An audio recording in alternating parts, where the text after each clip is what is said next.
L'Associació de Veïns d'Esters i Can Ramon de Baix ha reprès aquest diumenge, després d'uns anys d'absència, la Festa de la Font des Llerns, que forma part del catàleg de patrimoni històric del municipi de Santa Eulària.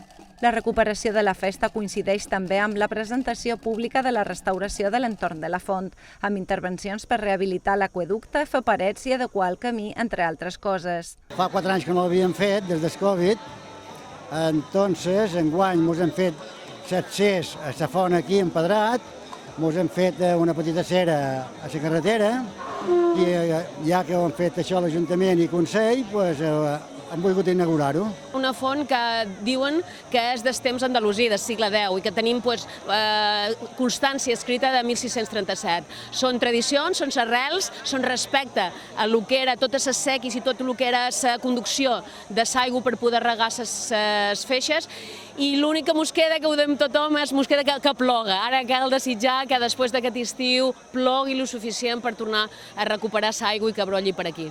La ballada a la Font des Llerns, protagonitzada per la colla d'Esbroi, ha estat molt animada i ha arribat acompanyada de jocs tradicionals per divertir a tota la família.